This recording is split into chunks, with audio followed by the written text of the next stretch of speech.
Une courte vidéo pour vous dire que l'âge d'or d'Internet, c'est terminé en fait, hein. Donc, comme on le sait en France, vous avez Emmanuel Macron avec les macronistes qui veulent réguler la parole sur Internet, authentifier les gens. Donc, c'est-à-dire que pour éviter que les jeunes de 15 ans puissent aller sur les réseaux sociaux, il faut contrôler tout le monde, hein. Donc, c'est-à-dire qu'il y aura une application qui sera liée à l'Union européenne, de vérifier ce que vous faites, etc.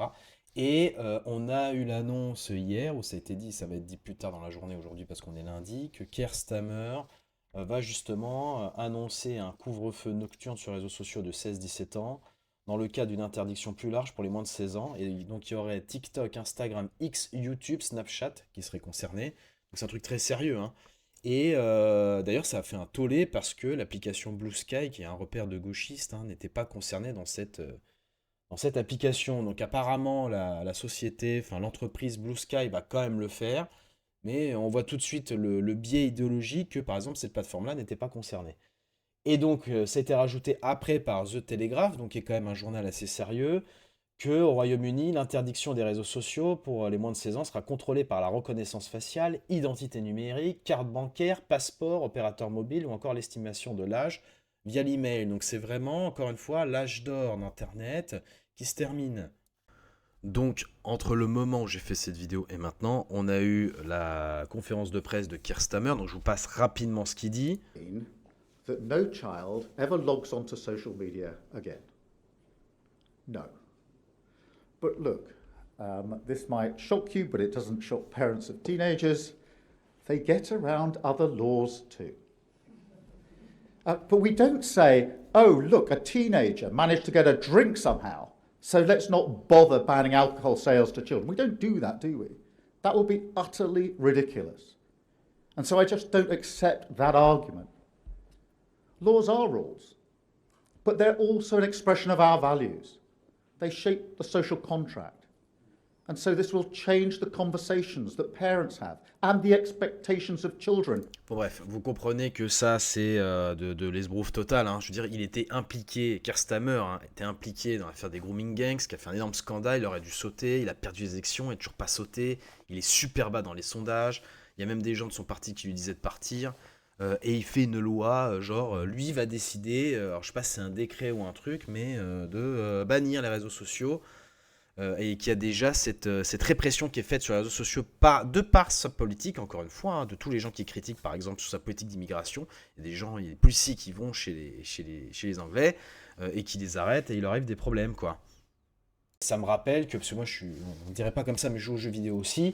Par exemple, sur Battlefield, il vous disait que maintenant, tout ce que vous disiez en vocal est enregistré. À partir du moment, ça c'est une capture hein, qui est faite sur le jeu vidéo, quand les joueurs sont signalés pour un chat inapproprié, ils vont utiliser les enregistrements pour investiguer, pour enquêter et voir s'il y a des violations des accords de la police interne du jeu.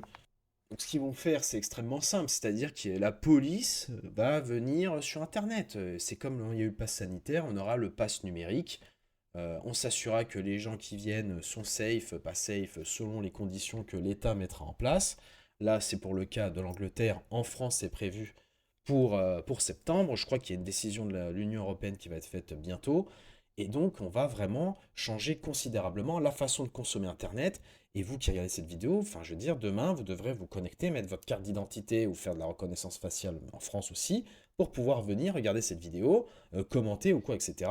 Et en fait, ça permet à l'État de venir tout de suite taper et de voir qui est derrière tel ou tel compte, quand ils essaient de mettre ça de façon anonyme, pour vous poursuivre. Donc il y a un véritable risque aussi de centralisation des données, de fuite des données.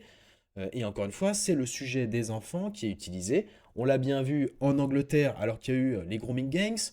On l'a vu en France alors qu'il y a les problématiques à l'ASE, le périscolaire parisien, le scandale avec l'affaire Liana par exemple.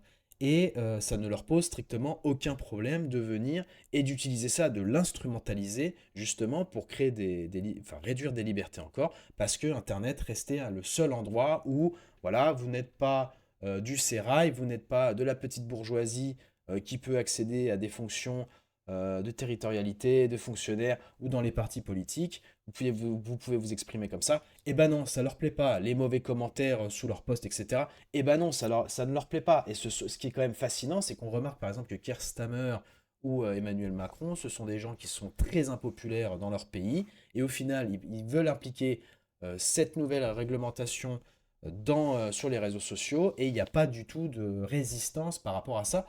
Et moi, ce que je constate aussi, malheureusement, c'est que j'ai pas l'impression qu'il y a beaucoup d'influenceurs, beaucoup de personnes qui en parlent, alors que ça va être un tournant, vraiment, encore une fois, je le répète, de changement de la façon de consommer Internet et les réseaux sociaux.